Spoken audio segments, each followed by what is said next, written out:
মানুষ কাপড় পরা জানতো না, কে শিখিয়েছেন? আল্লাহ পাক।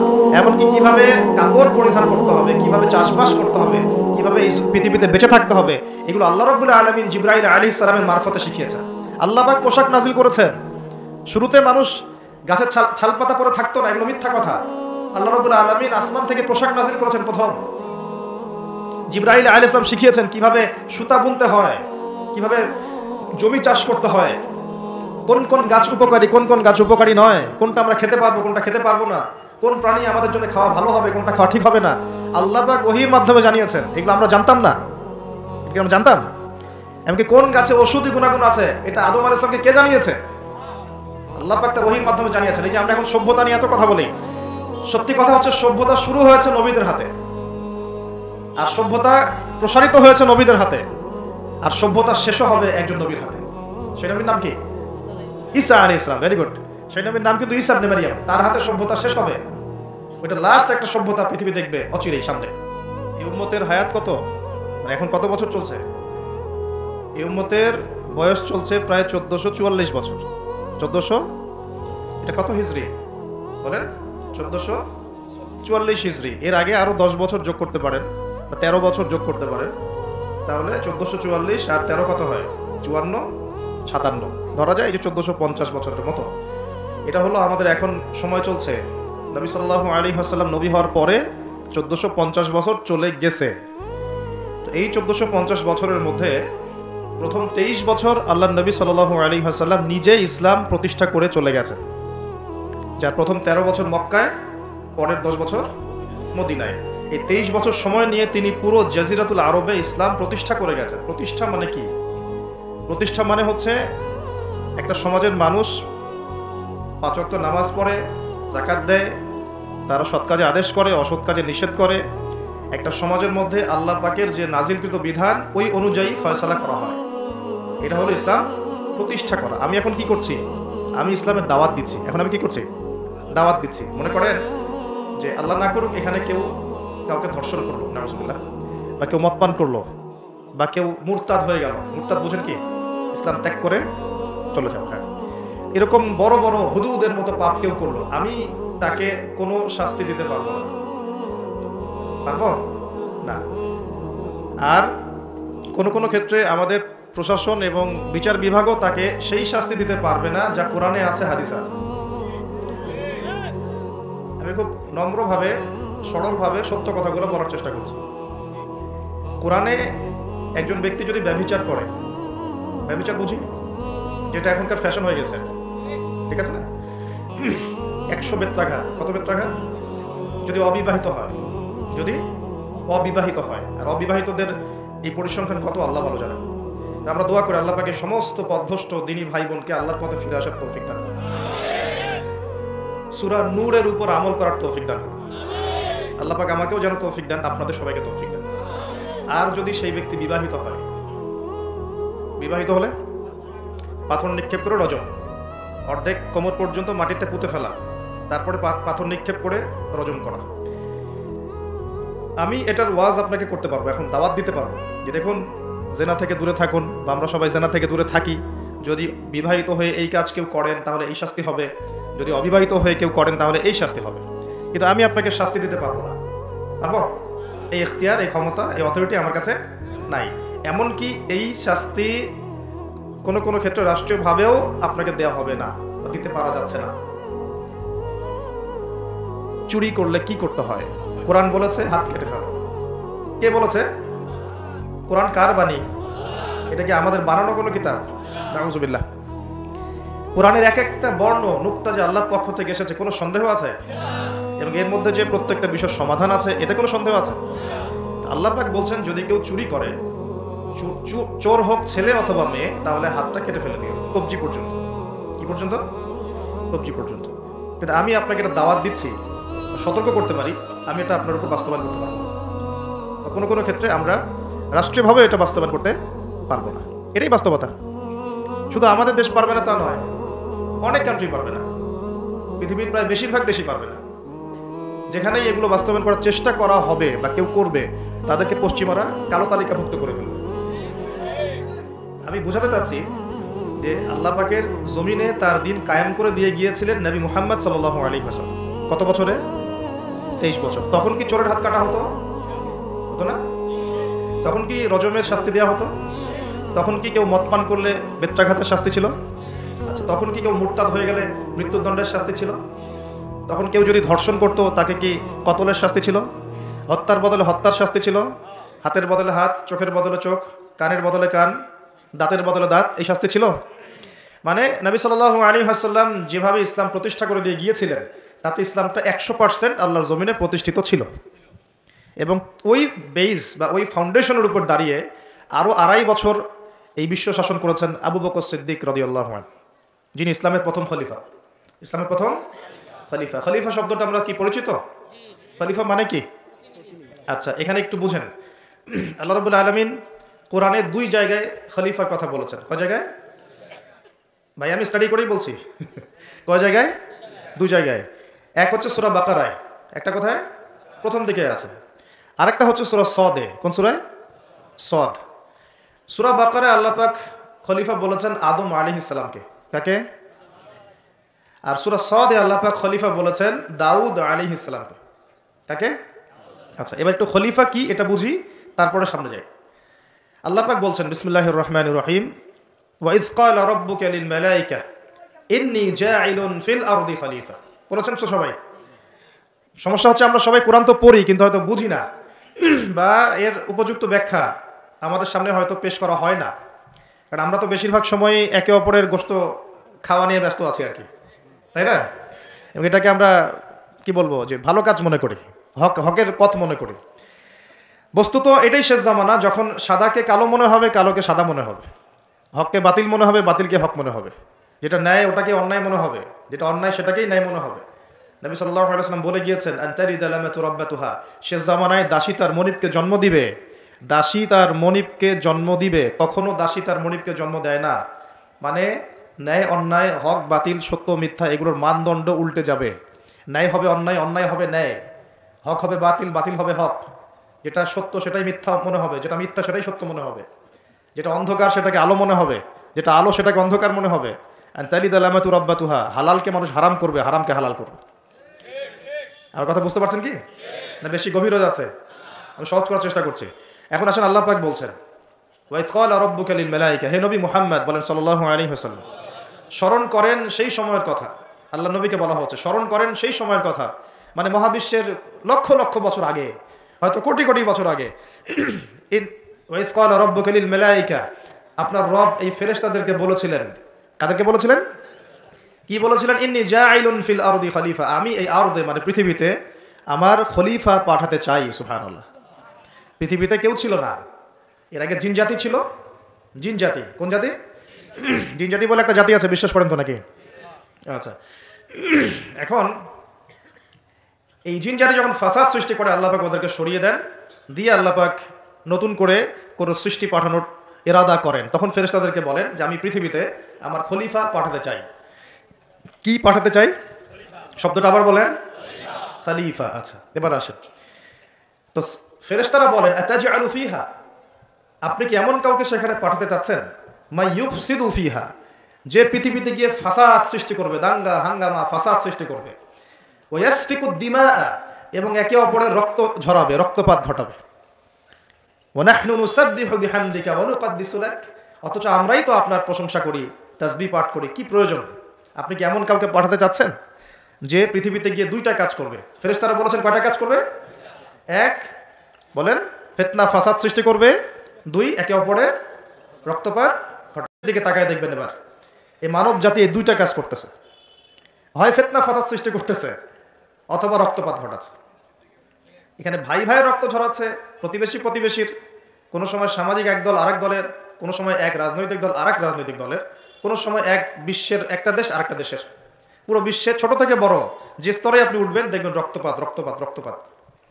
নবীজি বলে গিয়েছিলেন শেষ জামানায় এই রক্তপাতটা প্রচুর বাড়বে, এত বাড়বে যে হত্যাকারী জানবে না কেন তাকে মারলাম, আর নিহত ব্যক্তিও বুঝবে না কেন আমি মরলাম। সুবহানাল্লাহ। চিন্তা করতে পারেন, গাজার বাচ্চারা জানে না যে কেন তাকে মারা হলো, আর যারা মারছে ওরাও জানে না কি কারণে মারছে, কি অপরাধ ওঠে। ইয়েমেনের বাচ্চারা জানে না কেন বোমটা এসে পড়লো, আর যে ফেললো সেও জানে না কি জন্য ফেললাম। আপনারা রাস্তায় গন্ডগোল করতে যান অনেক সময়, যে বের হয় সেও জানে না কেন কিসের উদ্দেশ্যে লড়ছি, আর যে মারে সেও জানে না কি জন্য ভাইকে মারলাম। এটা শেষ জানা না। হত্যাকারী ব্যক্তি জানবে না যে কেন আমি হত্যা করছি, মাকতুল জানবে না যে কেন আমি মরলাম। শেষ জামানে হারাজ বাড়বে, হারাজ হারাজ হারাজ। নবীজি বলছেন হারাজ বাড়বে, সাহাবীরা বলছেন হারাজ কি ইয়া রাসূলুল্লাহ? নবীজি বলছেন যে মানে অস্বাভাবিক হারে হত্যাকাণ্ড বাড়তে থাকবে। আমি পরিসংখ্যান দিয়ে দিই আপনাকে দুইটা। শুধু প্রথম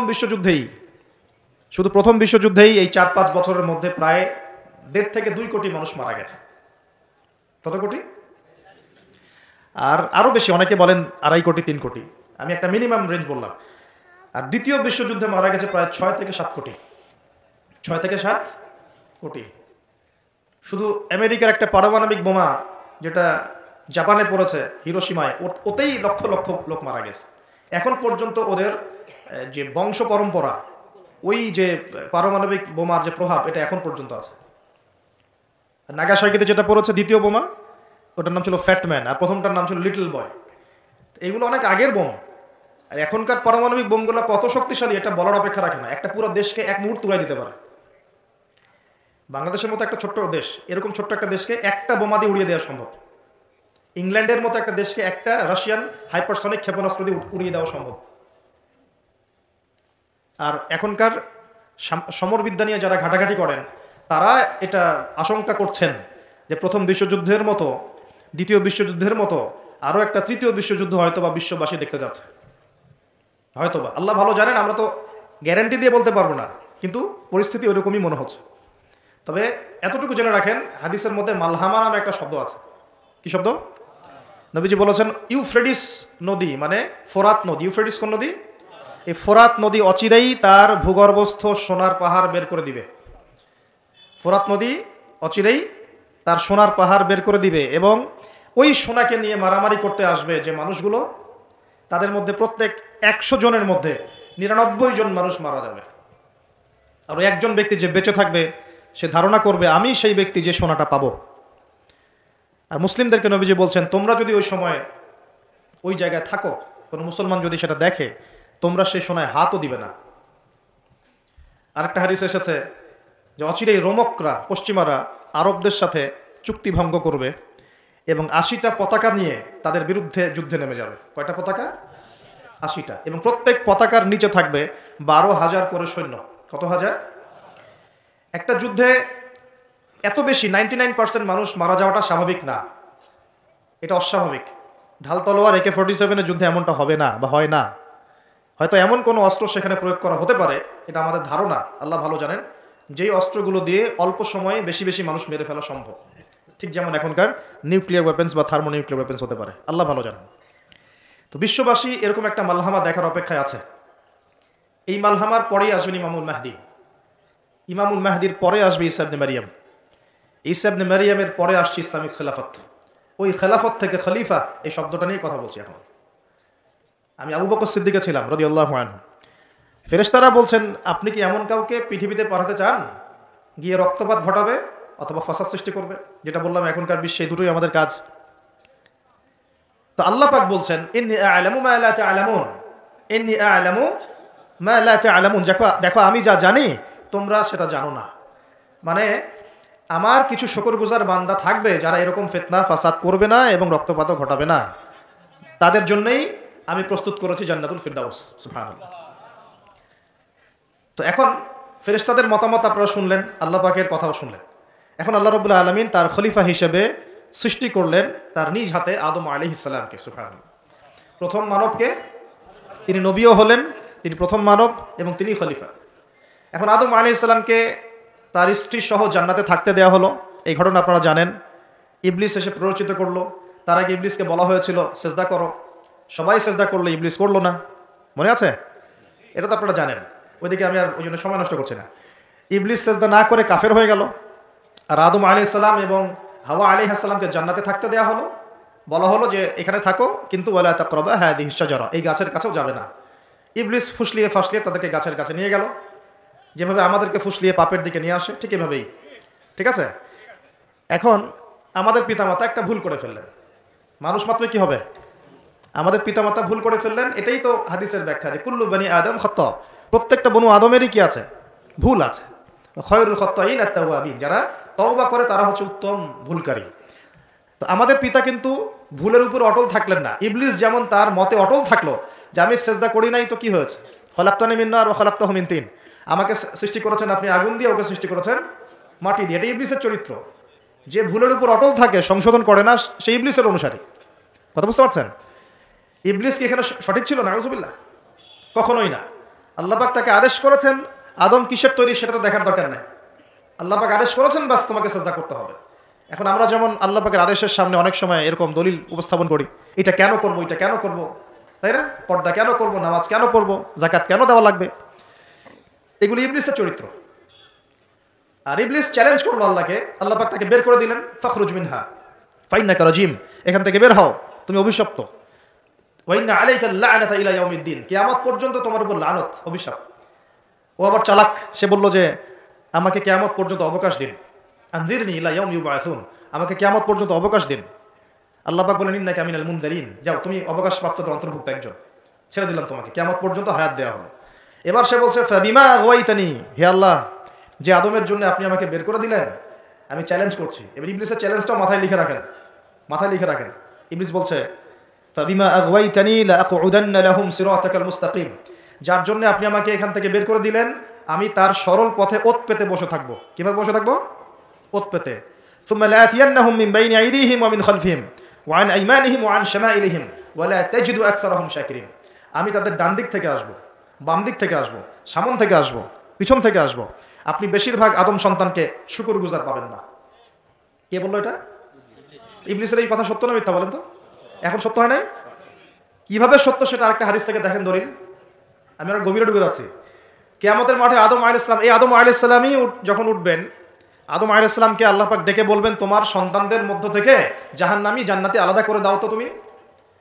তো আদম আলাইহিস সালাম বলবেন ইয়া আল্লাহ, কতজন জান্নাতি, কতজন জাহান্নামী? আল্লাহ পাক বলবেন প্রত্যেক হাজারে 999 জনকে জাহান্নামের জন্য আলাদা করে দাও। বলেন নাউজুবিল্লাহ। এই হাদিসটা শোনার পরে সাহাবায়ে কেরাম রাদিয়াল্লাহু আনহুম খুব বিচলিত হয়ে পড়ল। তখন নবী সাল্লাল্লাহু আলাইহি ওয়াসাল্লাম আশ্বস্ত করলেন যে ওই যে 1% জান্নাতি দেখা যাচ্ছে, এগুলো উম্মতে মুহাম্মাদের মধ্যেই বেশি হবে ইনশাআল্লাহ।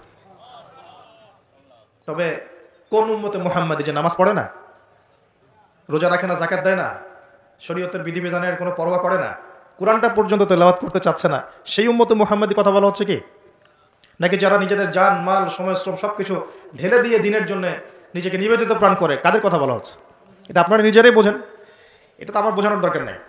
এখন বুঝেন তাহলে পার্সেন্টেজটা কত হবে। তো ইবলিসের কথা তাহলে সত্য হলো। ইবলিস কি বললো? ওয়ালা তাজিদু আকসারাহুম শাকিরিন, বেশিরভাগকে আপনি শুকরগুজার পাবেন না। আল্লাহ পাক নিজেও এই কথা বলেছেন সূরা সদের মধ্যেই, ওয়া কালিলুম মিন ইবাদিয়াশ শাকুর, আমার শুকরগুজার অন্য একটা জায়গাতেও আছে।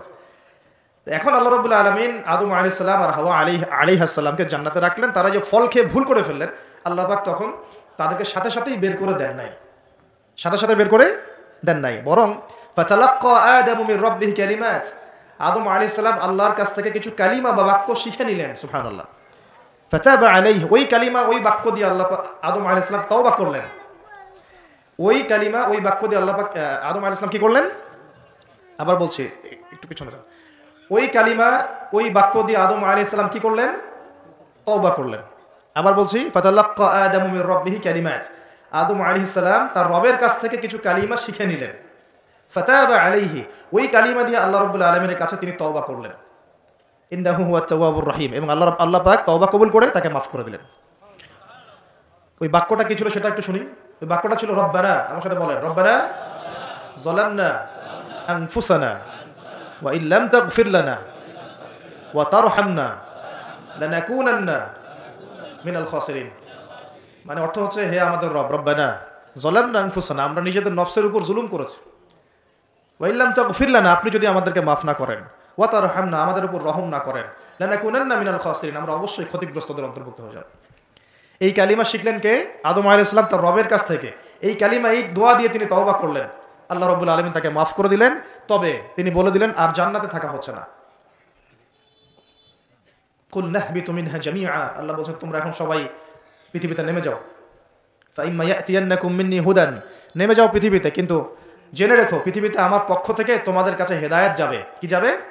হেদায়েত মানে আসমানি কিতাব, নবী রাসূল। আসমানি কিতাব, নবী রাসূল এগুলো আসবে তোমাদের কাছে। ফামান কুল নাহবিতু মিনহা জামিআ ফাইম্মা ইয়াতিয়ান্নাকুম মিন্নি হুদান ফামান তাবিআ হুদায়া, যে আমার এই হেদায়েতের অনুসরণ করবে, ফালা খাউফুন আলাইহিম ওয়ালা হুম ইয়াহজানুন, তাদের কোনো ভয় নাই, কোনো দুশ্চিন্তা নাই। যেই জান্নাত থেকে গিয়েছো ওই জান্নাতে ফিরে আসবে ইনশাআল্লাহ। এটা একটা কথা। আর ওয়াল্লাযীনা কাফারু ওয়া কাযযাবু বিআয়াতিনা, কিন্তু যারাই আমার ওই হেদায়েতকে মিথ্যা প্রতিপন্ন করবে, অস্বীকার করবে, কুফরি করবে, ঠিক আছে, উলাইকা আসহাবুন নার, এরা হবে জাহান্নামের অধিবাসী, হুম ফিহা খালিদুন, এখানে তারা চিরস্থায়ী হবে। আল্লাহ পাকের বক্তব্য একদম সহজ সরল পরিষ্কার না? দুনিয়াতে যাচ্ছ যাও, এটা চিরস্থায়ী নয়। এই সময়টুকুর মধ্যেই আমার পক্ষ থেকে কি আসবে বলেন? হেদায়েত আসবে, মানে যুগে যুগে নবী রাসূল আসবেন, আসমানি কিতাব আসবে। ফামান তাবিআ হুদায়া, তোমাদের মধ্যে যারা এই নবী রাসূলদেরকে মানবে, আসমানি কিতাব সমূহকে মানবে, তাদের কোনো টেনশন নাই, কোনো ভয় নাই, আবার জান্নাতে ফিরে আসবে ইনশাআল্লাহ। আর যারা নবী রাসূলকে মানবে না, আসমানি কিতাবের পরোয়া করবে না, নিজের প্রবৃত্তির দাসত্ব করবে, উলাইকা আসহাবুন নার, তারা জাহান্নামে যাবে, সেখানে চিরস্থায়ী হবে। হিসাব কি সহজ না কঠিন? একদম সহজ কথা আল্লাহ পাকের। এবার এই যে সিলসিলা শুরু, আদম আলাইহিস সালামকে আল্লাহ পাক কি বলেছেন? কি শব্দটা বলেছিলাম? খলিফা। এবার আদম আলাইহিস সালাম পৃথিবীতে এসে কি আবারও নতুন করে কোনো ভুল করেছিলেন? বলেন তো দেখি। উত্তর না, করেন নাই। মানে কান্নাকাটি করতে করতেই বছরের পর বছর চলে গেছে, শুধু কাঁদতে কাঁদতেই বছরের পর বছর চলে গেছে। পরবর্তী ভুল যেটা আমরা দেখি সেটা হলো হাবিল আর কাবিলের ভুল। কাবিল তার ভাই হাবিলকে হত্যা করেছে, তাই না? হিংসার বশবর্তী হয়ে। ওই যে এখনো দেখবেন আমাদের সমাজে যে ভাইয়ে ভাইয়ে মারামারি, এটা সেই হাবিল কাবিলের সুন্নত। এখানে আমরা কাবিল হব না, হলে হাবিল হব। প্রয়োজনে হাবিল হয়ে থাকবো, তাও কাবিল হতে চায় না। কারণ নবী সাল্লাল্লাহু আলাইহি ওয়াসাল্লাম বলেছেন, পৃথিবীতে প্রথম হত্যাকাণ্ড সংঘটিত করেছে কাবিল। ভালো করে শোনেন, যারা এই পথে আছেন ভালো করে শোনেন। পৃথিবীতে প্রথম হত্যাকাণ্ড সংঘটিত করেছে কাবিল। এ কারণেই কিয়ামত পর্যন্ত যত মানুষ খুন হবে, খুন, এই সমস্ত খুনের পাপের একটা অংশ কাবিলের আমল নামায় গিয়ে যুক্ত হবে। মনে করায় দেই, কাবিল একজন নবীর সন্তান।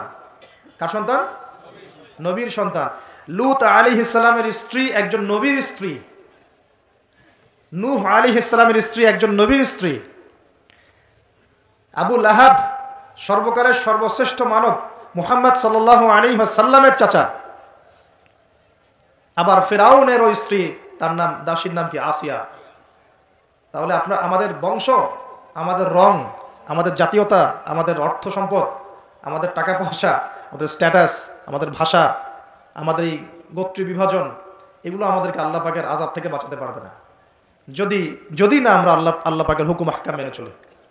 একজন নবীর ছেলে কোথায় যাচ্ছে? একজন নবীর স্ত্রী কোথায় যাচ্ছে? লূত আলাইহিস সালামের স্ত্রী কোথায় যাচ্ছে? আবু জাহেল কি আল্লাহ নবী সাল্লাল্লাহু আলাইহি ওয়াসাল্লামের চাচা ছিল না? আবু লাহাব কি চাচা ছিল না? তাহলে কিসের অহংকার? কিসের অহংকার? কিসের ফুটানি? কিসের গর্ব? শুধু তাকওয়াই পারবে আমাদেরকে সেভ করতে, আর কিচ্ছু না। অনেক গভীর হয়ে যাবে, বের হয়ে আসেন। আদম আলাইহিস সালাম তার জীবদ্দশায় আল্লাহ পাকের জমিনে যতদিন থেকেছেন, তিনি কি আল্লাহর বিধান মেনেছেন না শয়তানের বিধান মেনেছেন? তার উপরে আল্লাহ পাক কিছু নাজিল করেন নাই? সহিফা নাজিল করেছেন, অবশ্যই করেছেন না? এমনকি কিভাবে কাপড় পরিধান করতে হবে, কিভাবে চাষবাস করতে হবে, কিভাবে এই পৃথিবীতে বেঁচে থাকতে হবে, এগুলো আল্লাহ রাব্বুল আলামিন জিবরাইল আলাইহিস সালামের মারফতে শিখিয়েছেন। মানুষ কাপড় পরা জানতো না, কে শিখিয়েছেন? আল্লাহ পাক। আল্লাহ পাক পোশাক নাজিল করেছেন। শুরুতে মানুষ গাছের ছালপাতা পরে থাকতো না, এগুলো মিথ্যা কথা। আল্লাহ রাব্বুল আলামিন আসমান থেকে পোশাক নাজিল করেছেন প্রথম। জিবরাইল আলাইহিস সালাম শিখিয়েছেন কিভাবে সুতা বুনতে হয়, কিভাবে জমি চাষ করতে হয়, কোন কোন গাছ উপকারী, কোন কোন গাছ উপকারী নয়, কোনটা আমরা খেতে পারবো, কোনটা খেতে পারবো না, কোন প্রাণী আমাদের জন্য খাওয়া ভালো হবে, কোনটা খাওয়া ঠিক হবে না, আল্লাহ পাক ওহীর মাধ্যমে জানিয়েছেন। এগুলো আমরা জানতাম না, এগুলো আমরা জানতাম। এমনকি কোন গাছে ঔষধি গুণাগুণ আছে, এটা আদম আলাইহিস সালামকে কে জানিয়েছে? আল্লাহ পাক তার ওহীর মাধ্যমে জানিয়েছেন। এই যে আমরা এখন সভ্যতা নিয়ে এত কথা বলি, সত্যি কথা হচ্ছে সভ্যতা শুরু হয়েছে নবীদের হাতে, আর সভ্যতা প্রসারিত হয়েছে নবীদের হাতে, আর সভ্যতা শেষও হবে একজন নবীর হাতে। সেই নবীর নাম কি? ঈসা আলাইহিস সালাম। Very good. সেই নবীর নাম কিন্তু ঈসা ইবনে মারইয়াম। তার হাতে সভ্যতা শেষ হবে। ওইটা লাস্ট একটা সভ্যতা পৃথিবী দেখবে অচিরেই সামনে। এখন আসেন, আদম আলাইহিস সালাম ছিলেন আল্লাহ পাকের খলিফা, এবং তিনি পৃথিবীতে তার আল্লাহ পাকের বিধান দিয়ে নিজে চলেছেন, পরিবারকে চালিয়েছেন, ওই সময় সমাজকে চালিয়েছেন, এবং ওই সময় পৃথিবীটাকে তিনি আল্লাহ পাকের বিধান দিয়ে পরিচালিত করেছেন, অন্য কারো বিধান দিয়ে নয়, মন গড়া বিধান দিয়ে তো মোটেই নয়, এবং নিজের রচনাকৃত বিধান দিয়ে তো মোটেই নয়, নিজের প্রবৃত্তিগত অনুসরণ দিয়ে মোটেই নয়, বরং আল্লাহ পাকের পক্ষ থেকে যা এসেছে সেইটা তিনি ফলো করেছেন। এই অনুসরণটাকে নূহ আলাইহিস সালাম করেন নাই, ইব্রাহিম আলাইহিস সালাম করেন নাই, মুসা আলাইহিস সালাম করেন নাই, ঈসা আলাইহিস সালাম করেন নাই, দাউদ আলাইহিস সালাম করেন নাই, সুলাইমান করেন নাই আলাইহিস সালাম, আমাদের নবী মুহাম্মদ সাল্লাল্লাহু আলাইহি ওয়াসাল্লাম তিনি কি করেন নাই? আমার কথা কি বুঝতে পারছেন? তাহলে তারা কি অনুসরণ করেছেন পৃথিবীতে? আল্লাহ পাকের ওহীর বিধান। কিসের বিধান? ওহীর বিধান। এখন আসেন, আরেকজন নবীকে আল্লাহ পাক বলেছেন খলিফা, তার নাম কি বলেছিলাম শুরুতে? দাউদ। কোন সূরা আছে এটা? সদের মধ্যে। এইখানে আল্লাহ পাক আরো স্পষ্ট করে বলেছেন একজন খলিফার দায়িত্ব কি। খুব মনোযোগের সাথে শুনবেন, উপযুক্ত পরিবেশ মনে হচ্ছে বলে আলোচনাগুলো করছি, আপনারা খুব সুন্দরভাবে বসে আছেন, আমি কথা বলতে খুব কমফোর্ট ফিল করছি। আল্লাহ পাক বলছেন যে ইয়া দাউদ, হে দাউদ, ইন্না জাআলনাকা খলিফাতান ফিল আরদ, আমি আল্লাহ তোমাকে পৃথিবীতে আমার খলিফা করেছি। সুবহানাল্লাহ। হে দাউদ, আমি তোমাকে পৃথিবীতে আমার খলিফা করেছি। এখান থেকে বলতে গিয়ে আপনাকে বলছিলাম যে দাউদ আলাইহিস সালাম এই জেরুজালেম থেকে 40 বছর বিশ্ব শাসন করেছিলেন। কত বছর? দাউদ আলাইহিস সালাম এই জেরুজালেম থেকেই, যেখানে এই লড়াইগুলো হচ্ছে এখন, এখান থেকে তিনি 40 বছর বিশ্ব শাসন করেছেন। এবং তারপরে তার সন্তান সুলাইমান আলাইহিস সালাম আরও 40 বছর তার বাবার চেয়েও দাপটের সাথে এই বিশ্ব শাসন করেছে। এবং তারা ছিলেন তখন মুসলিম, তারা ছিলেন তখন কি? মুসলিম। কিন্তু এখন যে ইসরায়েলকে আপনারা দেখছেন, তারা ওই শাসনটাকে ফিরিয়ে আনার চেষ্টা করছে, কিন্তু ভুল একটা পথে। ভুল পথটা কোথায়? তারা মনে করে তাদের একজন মাসিহ আসা এখনো বাকি আছে, এবং তারা মাসিহুদ দাজ্জালকেই তাদের মাসিহ মনে করে। আল্লাহ পাক তাদের মাসিহ পাঠিয়েছিলেন, সেই মাসিহের নাম হচ্ছে ঈসা আলাইহিস সালাম, কিন্তু তারা নিজেরা তাদের মাসিহকে চিনতে ভুল করে হত্যার চেষ্টা করেছিল। তারা নবীদেরকে হত্যা করা জাতি, এমনকি তারা আমাদের নবী মুহাম্মদ সাল্লাল্লাহু আলাইহি ওয়াসাল্লাম কেউ হত্যার চেষ্টা করেছে একাধিকবার। তো তারা মাসিহ ঈসা আলাইহিস সালামকে হত্যার চেষ্টা করেছিল, আল্লাহ পাক তাকে উঠিয়ে নিয়েছেন, এবং তাদেরকে পরীক্ষা ফেলে দাজ্জালকেই তাদের কাছে মাসিহ মনে করিয়ে দিয়েছেন। এখন তারা দাজ্জালের জন্য তাদের প্ল্যাটফর্মটা রেডি করছে। এই কারণেই এই সংঘাতগুলো আপনারা দেখছেন। দাজ্জালের কনসেপ্টটা না বুঝতে পারলে এখনকার জিও পলিটিক্সটা বুঝতে পারবেন না। ইউনাইটেড নেশনস আপনাদেরকে জিও পলিটিক্স বোঝাতে পারবে না। জিও পলিটিক্সটা বুঝতে হলে দাজ্জালের কনসেপ্ট লাগবে। তাদের ধারণা তাদের মাসিহ আসলে পরে তারা ওই ফিলিস্তিন থেকেই, জেরুজালেম থেকেই আবারও বিশ্ব শাসন করবে, এটা ওরা ধারণা করে।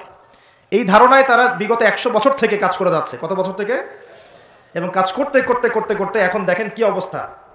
প্রায় বেশিরভাগ জায়গায় তারা দখল করে ফেলেছে, তারা রাজনীতি নিয়ন্ত্রণ করে ফেলেছে, তারা রাষ্ট্র গঠন করে ফেলেছে, তারা রাজধানী পর্যন্ত ঘোষণা করেছে, তারা অর্থনীতি নিয়ন্ত্রণ করে ফেলেছে, তারা ব্যাংকিং ব্যবস্থা নিয়ন্ত্রণ করে ফেলেছে, ব্যবসা বাণিজ্যের বড় বড় সেক্টর নিয়ন্ত্রণ করে ফেলেছে, প্রযুক্তিগুলো নিয়ন্ত্রণ করে ফেলেছে, অস্ত্রশস্ত্রগুলো মজুত করে ফেলেছে।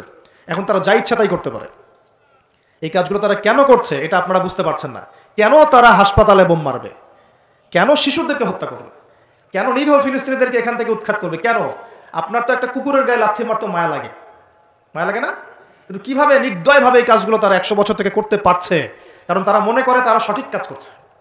তারা মনে করে যে তারা এই জায়গার মূল মালিক, এই জায়গার মূল মালিক তারা এটা মনে করে। এবং তারা নীলনদ, মিশরের নীলনদ থেকে ফরাত নদী পর্যন্ত পুরো জায়গাটাকে হোলি ল্যান্ড মনে করে, পবিত্র জায়গা মনে করে। এবং তারা মনে করে যে আল্লাহ পাক তাদেরকে ওই জায়গাটা দিয়েছেন, এই জায়গায় ফিলিস্তিনিদের থাকার কোনো অধিকার নাই। এই কারণেই তারা মুসলমানদের উপর বিগত এই 70-80 বছর থেকে, বলা যায় প্রায় 100 বছর থেকে, কারণ 1914 সালে তারা ঢুকেছে, এখন 2023 সাল চলছে, এই পুরো সময়টা জুড়ে তারা যে নির্বিচার বাড়িঘর দখল করা, জমি দখল করা, ধর্ষণ, শিশু হত্যা, ভাইদেরকে কারাগারে নিক্ষেপ করা, হ্যাঁ, নির্বিচার হত্যাযজ্ঞ, এগুলো কেন চালাচ্ছে? কারণ তারা মনে করে ওই জায়গাটা তাদের, এবং তারা মনে করে যে তাদের মাসিহ আসা মাত্রই তারা ওইখান থেকে বিশ্বটাকে শাসন করবে। এবার কি মিলাতে পারছেন বিষয়টা কোন দিকে যাচ্ছে? এবং সত্যি কথা বলতে কি, তাদের মাসিহ, তারা যাকে মাসিহ মনে করে, সেই মাসিহুদ দাজ্জাল সত্যি সত্যি সেখান থেকে আসবেও, এবং ইহুদিদেরকে নিয়ে সে বিশ্ব শাসন করবেও। দাজ্জাল আসবেও এবং ইহুদিদেরকে নিয়ে সে বিশ্ব শাসন করবেও। এটা আমাদের নবী সাল্লাল্লাহু আলাইহি ওয়াসাল্লাম বলে গেছেন। এটা হবে সর্বশেষ জালেমদের শাসন সর্বশেষ, এবং কত দিন শাসন করবে সেটাও নবীজি বলে গিয়েছেন সাল্লাল্লাহু আলাইহি ওয়াসাল্লাম। আল্লাহ নবী বলে গিয়েছেন সে শাসন করবে 40 দিন। কতদিন? যার প্রথম দিনটা হবে 1 বছরের সমান, অলৌকিক না বিষয়টা? দ্বিতীয় দিনটা হবে 1 মাসের সমান, তৃতীয় দিনটা হবে 1 সপ্তাহের সমান, বাকি দিনগুলো হবে আমাদের দিনের মতো। পৃথিবীর সামনে এটা অপেক্ষা করছে, পৃথিবীর সামনে এটা আশা অপেক্ষা করছে মাত্র। এই যে ওদের দৌরত্ব আপনি দেখছেন জায়নিস্টদের, এটা এমনি এমনি না। এই যে পশ্চিমা মদদ, আমেরিকার সাহায্য, ব্রিটেনের সাহায্য, পুরো পশ্চিমা বিশ্বের সাহায্য, এত শক্তি এত দাপট তারা দেখাচ্ছে, যা ইচ্ছা তাই করে ফেলছে। ইচ্ছা হলো 200টা বাচ্চাকে মেরে ফেললাম, কেউ বলার কিছু নাই। আশপাশের আরব কান্ট্রিগুলো তাকায় তাকায় ফুটবল খেলা দেখছে, ঠিক আছে? সবাই সর্বোচ্চ এতটুকু বলতে পারে আমরা নিন্দা জানাই, আমরা এর তীব্র প্রতিবাদ জানাই, দ্যাটস অল, এতটুকুই। আরবের তেল সব নিয়ন্ত্রণ করে ফেলেছে, আরবের চতুর্পাশে তার প্রতিবেশী রাষ্ট্র স্থাপন করেছে এবং প্রত্যেকটা রাষ্ট্রে সে মুনাফিকদেরকে বসিয়ে দিয়েছে। এত কিছু কিভাবে করতে পারছে কি মনে হয় আপনাদের কাছে? এমনি এমনি নয়, এর সাথে মাসিহুদ দাজ্জালের একটা গভীর সম্পর্ক আছে, এবং দাজ্জাল এই ইহুদিদেরকে নিয়েই বিশ্ব শাসন করবে, নবী সাল্লাল্লাহু আলাইহি ওয়াসাল্লাম বলে গেছেন। আর এই ইহুদিরা নবীর যুগে কি হালে ছিল? বনু খুরাইজা, বনু কাইনুকা, বনু নাজির, এই 3টা কওমের সাথে আল্লাহর নবী নিজে সশস্ত্র যুদ্ধ করেছেন, করে ওদেরকে বের করে দিয়েছেন মদিনা থেকে। তারপর তারা খায়বারে গিয়ে আশ্রয় নিয়েছে, আলী রাদিয়াল্লাহু আনহু হাতে এই খায়বারও বিজয় হয়েছে। সবাইকে বের করার পরে নবীজি ইন্তেকালের কয়েকদিন আগে বলে গিয়েছিলেন বাকি যারা আছে অবশিষ্ট এদেরকে তোমরা এই জাজিরাতুল আরব থেকে বের করে দিও। কে বলে গিয়েছিলেন? এখন তার উম্মত দেখেন কি অবস্থা, চারপাশে বসে, ওই জেরুজালেমের চারপাশে আরব রাষ্ট্র রহব আছে, বসে বসে তামাশা দেখছে। 100 বছর হয়ে গেল। তো আমি এই জায়গা থেকে এখানে আসছি, ওইখান থেকেই দাউদ আলাইহিস সালাম বিশ্ব শাসন করেছিলেন। আল্লাহ পাক তাকে বলছেন খলিফা। কি করেছিলেন তিনি? আল্লাহ পাক তাকে বলছেন ইয়া দাউদ, একটু মনোযোগের সাথে শুনেন, হে দাউদ, ইন্না জাআলনাকা খলিফাতান ফিল আরদ, আমি আল্লাহ তোমাকে এই জমিনে খলিফা করেছি। সুবহানাল্লাহ। এবং ওই জমিন বলতে কিন্তু এখন জেরুজালেম, আরদ মানে এখানে কিন্তু ওই বাইতুল মুকাদ্দাস, তিনি ওখান থেকেই বিশ্ব শাসন করেছিলেন। তোমার দায়িত্ব কি হে দাউদ? তোমার কাজটা কি? ফাহকুম বাইনান নাসি বিল হক, সূরা সাদ পড়ে দেখেন। তোমার কাজ হচ্ছে মানুষের মাঝে, অনুসারী জনগণের মাঝে তুমি ন্যায় বিচার প্রতিষ্ঠা করবা। কি করবা?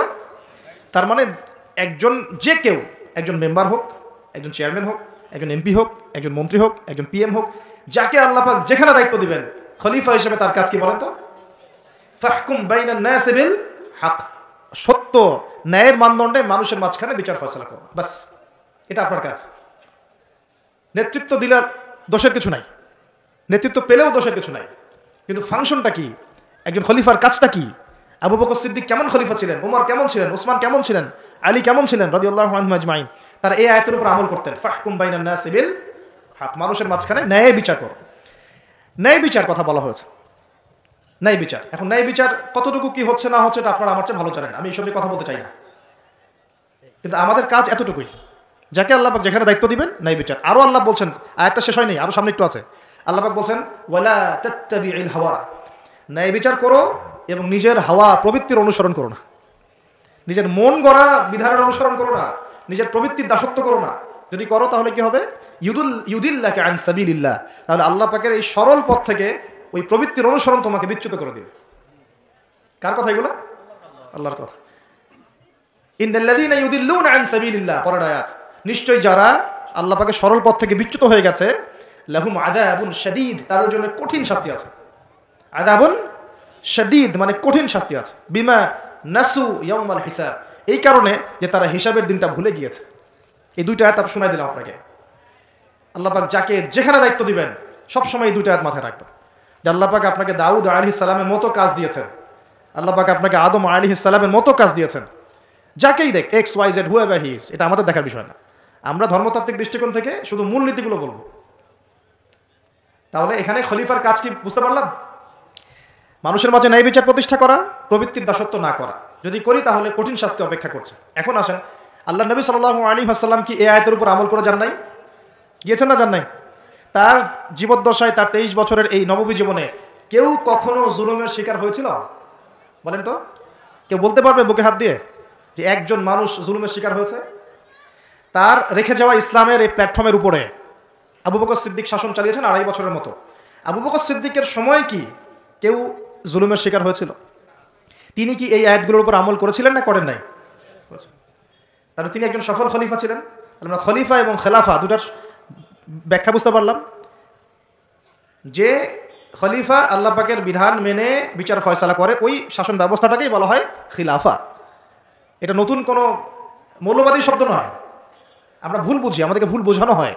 একজন খলিফা যে আল্লাহ পাকের বিধান অনুযায়ী বিচার ফয়সালা করে, তার ওই শাসন ব্যবস্থাটাকে বলা হয় খিলাফা, যেটা আসবে সামনে ঈসা আলাইহিস সালামের হাতে। এখন আপনি সর্বোচ্চ পর্যায়ে যান বিশ্বের, ইউনাইটেড নেশনস, এখানে খিলাফা কায়েম আছে? অনেস্টলি বলেন, এখানে কি আল্লাহর বিধান দিয়ে বিচার ফয়সালা করা হয়, নাকি ওদের পশ্চিমাদের মন গড়া বিধান দিয়ে করা হয়?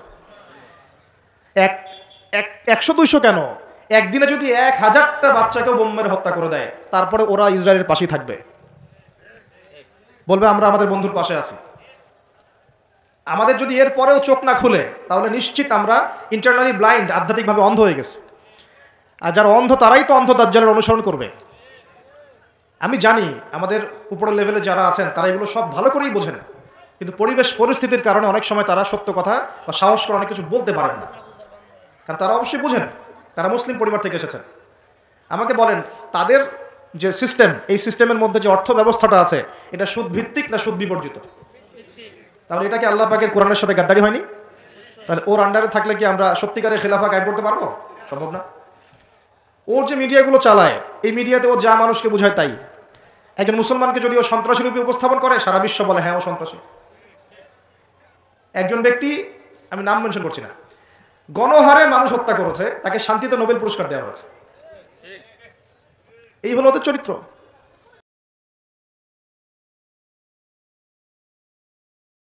সিস্টেম, ব্যাংকিং সিস্টেম, ওদের প্রযুক্তি, এগুলো কোনটা মুসলমানের স্বার্থে? কোনোটা কি মুসলমানের স্বার্থে? সবগুলো করেছে ওরা ওদের স্বার্থে। ওখানে গিয়ে আমরা সর্বোচ্চ কি করতে পারি? আমরা হয়তো ওই যে ফিডেল ক্যাস্ট্রোর মতো একটা ভাষণ দিতে পারবো, অথবা ওই গাদ্দাফির মতো একটা ভাষণ দিতে পারবো। যারাই সেখানে দাঁড়িয়ে লম্বা লম্বা লেকচার দিয়েছে, গরম গরম বক্তব্য দিয়েছে, ওদের সবাইকে হয় মেরে দেওয়া হয়েছে, নাহলে ক্ষমতাচ্যুত করা হয়েছে। আমাদের চোখ কবে খুলবে? এটা একটা কুফরি শক্তি। এটা এই পৃথিবীর সবচেয়ে বড় শিরক, সবচেয়ে বড় তাগুত, সবচেয়ে বড় কুফর। এর গোড়ায় গিয়ে আমাদেরকে আঘাত করতে হবে, এবং সেই আঘাতটা আমরা করতে পারবো না, আমরা জানি। সেই আঘাতটা করবে ইমামুল মাহদী এবং ঈসা আলাইহিস সালাম। আমি জানি আমরা কিছু করতে পারবো না, এবং আমি আপনাকে করতেও বলছি না কিছু, ভবিষ্যৎটা বলে দিচ্ছি ইনশাআল্লাহ। এই বৈশ্বিক এই শিরক আর কুফর তাগুতের গোড়ায় শিকড়ে আঘাতটা করবে কে? ইমামুল মাহদী এবং ঈসা আলাইহিস সালাম। তারপরে আবার জেরুজালেম থেকে বিশ্ব শাসন হবে ইনশাআল্লাহ। তখন প্রত্যেকটা মুসলমানের হক অধিকার রক্ষা করা হবে। তখন মুসলমানরা এইভাবে মাথা নত করে বাঁচবে না, মাথা উঁচু করে বাঁচবে ইনশাআল্লাহ। এত সহজ যে মুসলিম বাচ্চাদেরকে বোম্বাইয়ে হত্যা করে ফেললো। আমি আপনাদেরকে দলিল দিলে রাত 2টা-3টা বেজে যাবে। একজন সাহাবীর হত্যার প্রতিশোধ নেওয়ার জন্য নবী সাল্লাল্লাহু আলাইহি ওয়াসাল্লাম 30,000 সৈন্যবাহিনী রেডি করে রোমানদের বিরুদ্ধে যুদ্ধ করতে পাঠিয়েছে। কয়জন সাহাবী? আবার একজন দিনী বোন, মুসলিম রমণী মহিলা সাহাবীর ইজ্জতের বিনিময়ে পুরা বনু কুরাইজার সাথে নবী যুদ্ধ করেছেন। নবী একজন রাষ্ট্রদূত পাঠিয়েছিলেন, খ্রিস্টানরা ওই রাষ্ট্রদূতকে হত্যা করেছিল। ওই একজন সাহাবীকে হত্যার প্রতিশোধ নেওয়ার জন্য আল্লাহ নবী সাল্লাল্লাহু আলাইহি ওয়াসাল্লাম মুতার যুদ্ধে চলে গিয়েছেন। কি মনে করেছে মুসলমানদেরকে ওরা যা ইচ্ছা তাই করবে? যখনই মুসলিমরা ইসলামের পক্ষে কথা বলার চেষ্টা করে অথবা শক্ত অবস্থান দেখানোর চেষ্টা করে, ওরা কয়েকটা অস্ত্র প্রয়োগ করে, স্যাংশন দিয়ে দিব, তারপরে কি করব, টাকার মান কমিয়ে দিব, ভিসা বাতিল করে দিব। অনেক সমস্যা ওদের কাছে, এরকম 70 থেকে 72টা অস্ত্র থাকে, একটা একটা করে প্রয়োগ করে। স্যাংশন একটা অস্ত্র, ভিসা একটা অস্ত্র, টাকার মান ইনফ্লেশন হবে এটা একটা অস্ত্র, ঋণ দেওয়া বন্ধ করে দেবো একটা অস্ত্র, IMF এর লোন দিব না একটা অস্ত্র। এরকম অস্ত্র শেষ নাই। এগুলো আপনারা সবাই বুঝবেন না, পলিটিশিয়ানরা বুঝবে। এই শক্তিটা, এই পুরো পশ্চিমাদের এই পুরো শক্তিটা, আমি বলছি না তাদের মধ্যে ভালো মানুষ না, এটা বলছি না। এটা যারা নিয়ন্ত্রণ করে তাদের নাম জায়নিস্ট। তারা কারা? এই জায়নিস্টরা কখনোই মুসলমানদের স্বার্থে কাজ করবে না। কোশ্চিন কালেও তারা এই মুসলিম বাচ্চাদের রক্তের বদলা নিবে না। কোশ্চিন কালেও তারা আমাদের এই ভাই বোনদের জীবনের মূল্য দিতে পারবে না। তারা আমাদের পক্ষে অবস্থান নিবে না। হাজার হাজার মুসলিমকে মেরে ফেলার পরেও তারা ওদেরই পক্ষে অবস্থান নিবে। এমনকি যেগুলো নিয়ে কথা পর্যন্ত বলবে তাকেও গুপ্ত হত্যা করতে পারে। দ্য সিক্রেটস অফ জায়নিজম বইটা পড়ে দেখেন, হেনরি ফোর্ডের লেখা। উনি নিজেও ওদের একজন ছিলেন, বের হয়ে এসেছেন, পরে সৎপথে এসে বইটা লিখেছেন। বইটা পড়ে দেখেন, পড়াশোনা করেন। আমাদেরকে চোখ কান খোলা রেখে চলতে হবে। আমি এই মূল জায়গা থেকে আস্তে আস্তে শেষের দিকে আসতেছি, একটু মনোযোগ ধরে রাখেন। এটা হলো খেলাফা এবং খলিফার ফাংশন। এখন আবু বকর সিদ্দিক কি এটা আমল করে দেখেন নাই? উমর ইবনুল খাত্তাব তার 10 বছরের শাসন, কত বছর? এই 10 বছরে আপনি একজন মানুষ দেখান যে অনাহারে মারা গেছে বা দারিদ্র সীমার নিচে ছিল, বা ওই 10 বছরে একজন মুসলিম বোনের ইজ্জত হানি করা হয়েছে, একটা বাচ্চাকে হত্যা করতে পেরেছে, বা একজন মুসলিম ভাইকে অন্যায়ভাবে হত্যা করেছে, বা শুধু মুসলমানদের উপরে গরম গরম কথা পর্যন্ত বলেছে, একটা দলিল খালি দেখেন আমাকে। 10 বছর আপনি দেখাতে পারবেন না। বরং মানুষ চাকরি ছেড়ে দিচ্ছে এসে, ইয়া আমিরুল মুমিনিন, আমার কোর্টে তো মামলাই আসে না, আমাকে অযথা বেতন দেন কেন? এই যে বর্তমান রাষ্ট্র ব্যবস্থার কাঠামো, এটা ওমর রাদিয়াল্লাহু আনহু দিয়েছেন। তার জীবনী পড়ে দেখেন, ইতিহাসগুলো পড়ে দেখেন। এখন এই 10 বছর যদি এভাবে চালানো যায়, তাহলে আমরা কেন এখন দুর্বল হচ্ছে? আরো সামনে যান, ওই 10 বছরে ওমর রাদিয়াল্লাহু আনহু এই বাইতুল মুকাদ্দাসও জয় করেছিলেন, মনে আছে? উটের পিঠে তিনি একবার চলেছেন, তারপর ভৃত্যকে উঠিয়েছেন, ওটা নিয়ে কাজী নজরুল ইসলাম কবিতা লিখেছিলেন। এগুলো তো এখন নাই, কবিতাটা। এটা তো আমিরুল মুমিনিন কবিতা ছিল না একটা আগে, ওটা তো এখন আপনারা পড়তে পারেন না। কেন পড়তে পারেন না এটা আপনারা বুঝবেন। কেন পড়া যাচ্ছে না, কি সমস্যা হচ্ছে, পড়লে কি হবে? কোথায় নিয়ে যাচ্ছি আমরা বাচ্চাদেরকে? এখন কোন দিকে নিয়ে যাচ্ছি বাচ্চাদেরকে আমরা? আসলে ইসলামের শিক্ষা ছাড়া আপনি যত শিক্ষায় শিক্ষিত করেন না কেন, পরকালে আপনি পস্তাবেন, আমরা পস্তাবো না। পরকালে আপনি পস্তাবেন যে আমি আমার সন্তানকে কেন এই শিক্ষা দিয়ে আসলাম না। হয়তো আজকে রব্বিরহামহুমা কামা রাব্বায়ানি সগীরা বলতে পারতো, এখন তো সেটাও পারছে না। উসমান রাদিয়াল্লাহু আনহু খেলাফতের পর আরো 12 বছর, কত বছর? একটা ঘটনা দেখান আমাকে, মুসলিমদের অধঃপতনের বা মুসলমানদের অপদস্থ করেছে একটা ঘটনা দেখান। এরপর আলী ইবনে আবি তালেবের আরো প্রায় 1.5-2 বছর, ওই সময় দেখান। আমি বলেছিলাম 1200 বছর প্রায়। তারপর উমাইয়ারা শাসন করেছে প্রায় 97 বছর। কত বছর? নিজেদের মধ্যে অনেক সমস্যা হয়েছিল। যেমন এখন আমাদের সবাই মুসলিম ভাই, পলিটিক্যালি নিজেদের মধ্যে সমস্যা হয় না? এরকম সমস্যা হয়েছিল উমাইয়া খেলাফতেও, উসমান রাদিয়াল্লাহু আনহুর সময়ও, আলী ইবনে আবি তালেবের সময়ও। কিন্তু কখনো বাইরের শত্রুদের কাছে আমরা পরাজিত হই নাই। মানে আমার ঘরে কি সমস্যা আছে, আমি সেটা ঘরে বুঝবো। ভাইয়ের সাথে ভাইয়ের সমস্যা হচ্ছে, ওকে ঠিক আছে, হাতাহাতি হয়েছে, মারামারি হয়েছে, অস্ত্র নিয়ে মুখোমুখি হয়েছি, এটা আমার ঘরের সমস্যা। কিন্তু বহির্বিশ্বে মুসলমানদের উপর চোখ রাঙিয়ে কথা বলেছে এমন একটা জাতি খুঁজে পাওয়া যায় না। 97 বছর উমাইয়ারা করেছে। তারপরে আব্বাসীয়রা এসেছে, আব্বাসীয়রা এসে প্রায় 550 বছর চালিয়েছে। কত বছর? এর পরপর আসছে মামলুক, তারপরে ফাতেমিরা, ওইদিকে কর্ডোভাতে ছিল ইসলামিক খেলাফত, ওই আন্দালুসিয়ায়, এখনকার স্পেন, ইতালি, এগুলো সব আমাদের ছিল। তারপরে সালাহউদ্দিন আইয়ুবী রাহিমাহুল্লাহ আইয়ুবী শাসন এসেছে। তারপরে জেঙ্গিদের শাসন এসেছে, মোগলদেরটা জানেন আপনারা, আফগানদেরটা জানেন, এমনকি হিন্দুস্তান পর্যন্ত দেখেন নাই? এটা পুরো আমাদের আওতাভুক্ত ছিল এক সময়, ইংরেজরা আসার আগ পর্যন্ত। এভাবে বিশ্ব এগিয়ে গেছে ইসলামের হাত ধরে। কখনো কাউকে জোর করে ফোর্স করে মুসলমান করানো হয় নাই, কখনো কোনো অমুসলিমের অধিকার খর্ব করা হয়নি। এবং একজন অমুসলিম যদি আমাদের আন্ডারে থাকতো, তার অধিকার সবার আগে নিশ্চিত করা হয়েছে। জাকাত সবাই প্রদান করতো, সলাত আদায় করতো, সবাই কোরআনওয়ালা ছিল, ওলামায়ে কেরামদেরকে সম্মান করা হতো, মসজিদ মাদ্রাসা গড়ে তোলা হয়েছিল, সুদ ছিল না, মানুষ হালাল খেত, এবং মুসলিমদের একটা ঐক্যবদ্ধ সামরিক শক্তি ছিল।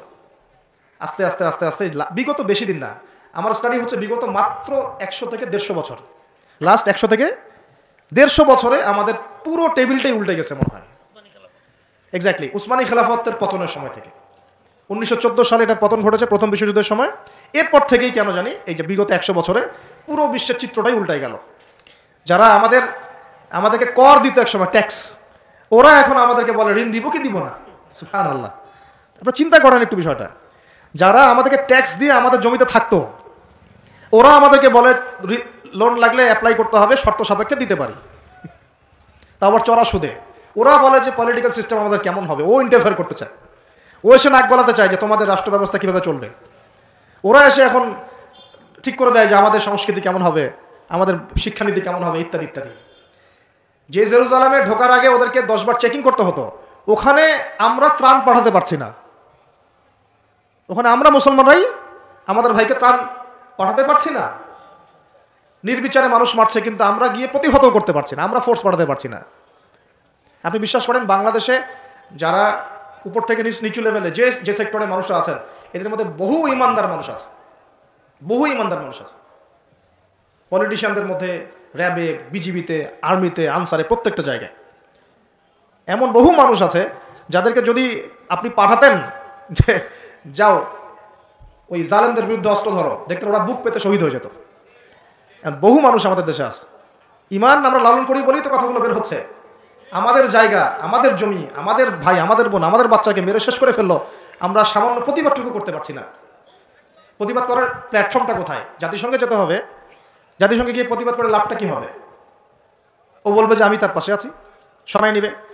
বাংলাদেশের মতো ছোট একটা দেশ যে পরিমাণ সাহস দেখিয়েছে, ওখানে আরবের বড় বড় মুসলিম রাষ্ট্রগুলো সেই সাহস দেখাতে পারে না। কিসের ওয়াইসি, নাটক, সার্কাস মনে হয় এগুলাকে। 110-20 জন বসবে, খ্যাপসা খাবে, খ্যাপসা আর ওই যে কি ফাহাম, এগুলো খাবে বসে বসে, কোকাকোলা পান কর, কোকাকোলা, স্প্রাইট। শেষমেশ সবাই মিলে একটা সিদ্ধান্তে আসলো যে নিন্দা জানানো দরকার। নিন্দা জানাই। কেন নিন্দা জানাই? আরবের জনগণ তো খেপে যাবে। জনগণ তো ইমানদার। জনগণ বলবে যে আপনারা কিছু করেন না কেন? ওদেরকে দেখানোর জন্য মিটিংটা আয়োজন করবো। আজ পর্যন্ত কি পদক্ষেপটা নিয়েছে? 15,000 মানুষের জীবনের মূল্য কি এই 1500 টাকার ত্রাণে চলে যাবে? এত ত্রাণ দিলেই হয়ে যাবে? কেউ কেউ তো বর্ডার পর্যন্ত বন্ধ করে রেখে দিচ্ছে যে এখানে আসতেও দিব না। এই হিস্ট্রি একদিন 2 দিনের না, আমি এক মিনিটে বলতে পারবো না। আপনারা ডক্টর রাগিব সারজানি এবং ডক্টর আলী মোহাম্মদ সাল্লাভি, তাদের ইতিহাসের বইগুলো পড়েন। ফিলিস্তিন নিয়ে বহু কিতাব আছে। এটা বিশাল ইতিহাস। এটা এখন অক্টোবর মাসের ঘটনা না। এটা অক্টোবর মাসের 6 তারিখে নতুন করে শুরু হয়েছে মাত্র। এটা প্রায় 97 বছর থেকে চলছে। কখনো এই রমজানে, কখনো সেই রমজানে, কখনো এই ইস্যু নিয়ে, কখনো সেই ইস্যু নিয়ে, কখনো নিজেরাই এটাকে সৃষ্টি করে। করতে করতে আস্তে আস্তে আস্তে 76 ভাগ জায়গা ওরা এখন দখল করে ফেলছে। আর আমি বললাম এদের সাথে দাজ্জালের মারাত্মক সম্পর্ক আছে, সামনে বুঝতে পারবেন।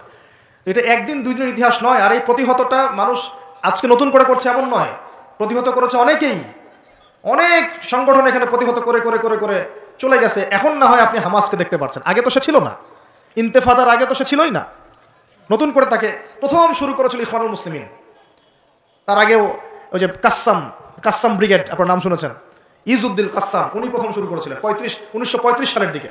এই ইতিহাসগুলো পড়তে থাকেন এবং কিভাবে তার আস্তে আস্তে এই জায়গায় ঘাঁটি গেড়েছে। এখন তারা কত শক্তিশালী আমাদের কল্পনার বাইরে। আমরা আমাদের আল্লাহ রাব্বুল আলামিনের কাছে দোয়ার চ্যানেল খোলা আছে। আমরা আমাদের মন থেকে দোয়া করবো ইনশাআল্লাহ। বলতে পারলে বলবো, লিখতে পারলে লিখবো, পণ্য বয়কট করতে পারলে করব, আমরা কূটনৈতিক সম্পর্ক ছিন্ন করতে পারলে করব। আমাদের পক্ষে যা করা সম্ভব তাই করবো ইনশাআল্লাহ। কারণ আমাদের তো হাত বাঁধা। দেখেন, আপনি চিন্তা করেন, চারপাশে আরব রাষ্ট্রগুলো তামাশা দেখছে। মাঝখানে মাত্র 27 একর বর্গ কিলোমিটার জায়গা, 27 একর জায়গা আর কি, এটার মধ্যে বোম্বিং হচ্ছে। সবাই মানে 22 লক্ষ মানুষকে একটা জায়গায় নিয়ে এসে বোম মেরে হত্যা করা হচ্ছে। মানে ভাবটা এরকম যে ধরেন বাইতুল মোকাররমে সব মুসলমানকে ঢুকিয়ে বিষ প্রয়োগ করে হত্যা করা, যেমন এরকম আর কি, স্প্রে মেরে হত্যা করার মতো। অল্প একটু জায়গা, এর মধ্যে 22 লাখ মানুষকে ঢুকিয়ে দিয়ে বোম মেরে মেরে হত্যা করা হচ্ছে। এর চেয়ে বড় জুলুম পৃথিবী আর কোথাও দেখে নাই। আর ওই জায়গাটাকে আল্লাহ পাক বরকতময় বলেছেন। ওই জায়গাটাকেই আল্লাহ পাক বরকতময় বলেছেন। কেন? ওই জায়গা থেকে আল্লাহ পাক বেশি বেশি শহীদ কবুল করছেন। সুবহানাল্লাহ। এটাও বোঝেন, ওই জায়গা থেকে বেশি বেশি শহীদ আল্লাহর কাছে যাচ্ছে এবং তারা জীবিত, তারা জান্নাতে আছেন এখন ইনশাআল্লাহ। তবে শেষ করে দিয়ে একটা হাদিস দিয়ে এখানে নবী সাল্লাল্লাহু আলাইহি ওয়াসাল্লাম এই জায়গা সম্পর্কে বলেছেন, শেষ জামানায় লা তাযালু তাইফাতুন মিন উম্মতি যাহিরিন আলাল হক লা ইয়াদুররুহুম মান খাযিলাহুম।